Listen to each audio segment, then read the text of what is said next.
I have always loved the idea of an Iyanden Ghost Warrior army, but was always put off from painting them because of how hard yellow can be to paint.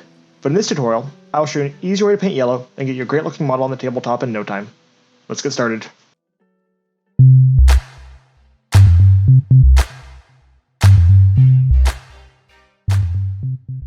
The first step for the yellow armor is to paint the entire model a dark red over a white undercoat. In this instance, I use scale 75 deep red, but any dark red would do. I use a dark red for the base color here, as it will turn into a dark mustard yellow later on when we apply a yellow ink layer over top of it, and it provides some very nice contrast. The red is then highlighted with some Media Calm Air Opaque White. This layer will serve as the base coat for the yellow ink we're going to put on later on, so you want to cover anywhere on the model that you want to be pure yellow, such as the tops of the knees and the tips of the fins in the back of the model.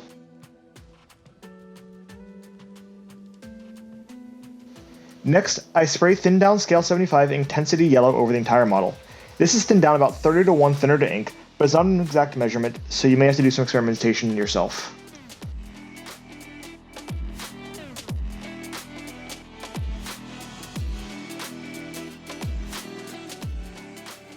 Once the ink had dried, I still felt the yellow was missing something and was a bit too dull for my taste.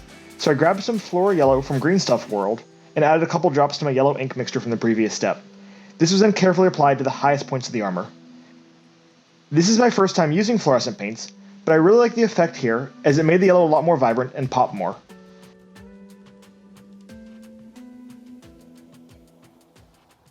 Next up, I sprayed the entire model with thinned down gloss varnish to prepare it for the enamel wash step coming up next.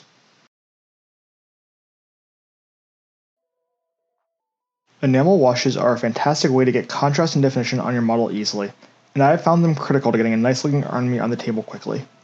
For this Wraithlord, I decided to use Streaking Grime, as it's a warm reddish brown that I think goes nicely with yellow. I apply this wash with a brush in a rather haphazard manner, and I'm more focused on covering the yellow completely as opposed to getting the wash neat. I'll be wiping away most of the wash anyways next, so it doesn't really matter how it looks at this step. After the enamel wash is dry, I take a foam makeup remover sponge and wipe away the majority of the enamel wash from the model, leaving it in just the deepest recesses of the armor to provide definition. For the highest points of the armor that I want to be the most bright, I dip my sponge in some clean white spirits before wiping the streaking grime away. This will remove the entirety of the streaking grime and leave the color as bright as it was prior to the enamel wash step. This is done sparingly though, just on things such as the tips of the knees and very small points I want the light to be brightest.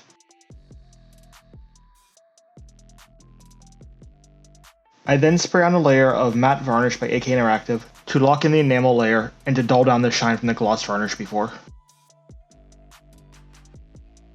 Normally when doing power weapons, I spend ages glazing in dozens of layers of thinned down paint to get the perfect blends.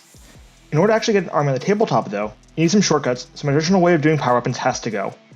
Instead, I turn to my trusty airbrush for a quick way of painting power weapons. It takes about 15 minutes and looks pretty good.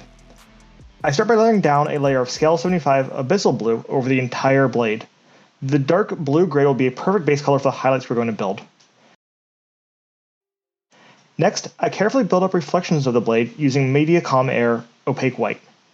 One of the keys to painting stylized power weapons like this is to have the highlights and shadows inverted on each part of the blade, and this requires some careful airbrushing to pull off. In order to make sure I do not spray where I do not want to on the blade, I start by aiming my airbrush and spraying at a point off the blade, in this case my hand, and slowly moving the spray cone towards the blade until it was spraying exactly where I wanted to. This might take a little bit of patience, but if you mess up, you can always go back to your base color and try again. I wanted this blade to be purple to contrast with the yellow of the armor, so next I glaze a thin layer of intense violet over the entire thing. I found that after this purple ink was put on, however, the highlights I put on in the previous step were dulled down way too much, so I came back in with opaque white again and re-highlighted it in the same manner as before.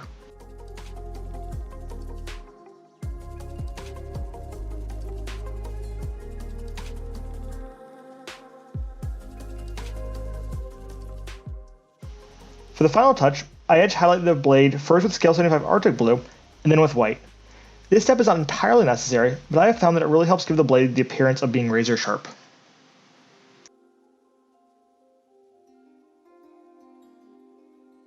The blue on the head and shoulders was done fairly simply and started off with a white pre-highlight over a black base coat. I then layered on multiple thin down layers of Abyssal Blue over top of this.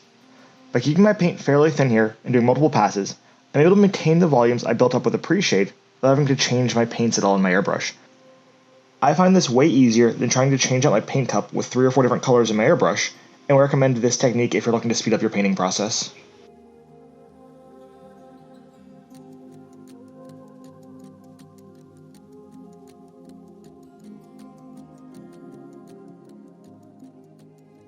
I then added decals at this step, but I accidentally rubbed off the decal while handling the model as the decal wasn't fully dry and my gloss varnish layer over top of it hadn't fully dried either.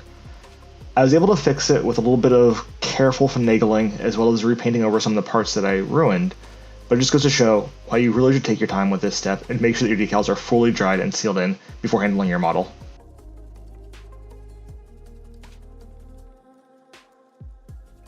I wanted the metallic parts of the model to have a slightly alien vibe to them, as well as add a little more contrast to the model, so I decided to give it a tint of purple. I did this first by painting all the parts I wanted silver with heavy metal, then washing them with Druidry Violet shade from Games Workshop. Once the wash had dried, I layered back on heavy metal, and then gave the weapons a final highlight of speed metal. This resulted in weapons that are clearly silver, but still have a slight purple undertone to them, which I think complements the blue and yellow of the armor very nicely.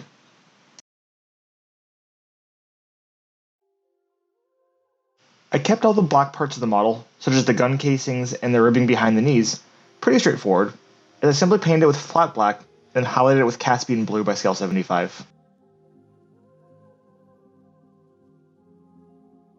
I finished up the Star Cannon by painting this center metal piece first with Decayed Metal by scale 75, and then highlighted it with Victorian Brass.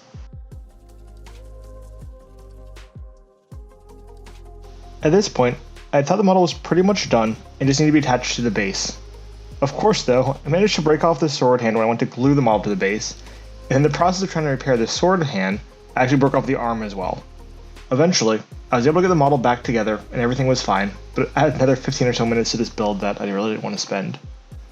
And wouldn't have had to if I had either pinned the model originally or used plastic glue as opposed to super glue.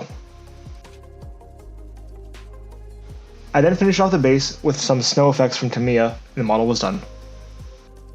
Thanks for watching this video, and it would be a huge help if you could like and subscribe to my channel. Also, as I'm starting to wrap up my current project of painting all of the 30k Legions, I'm looking for suggestions for my next tutorials, so if you have any, please let me know in the comments below. Have a great day, and hobby on!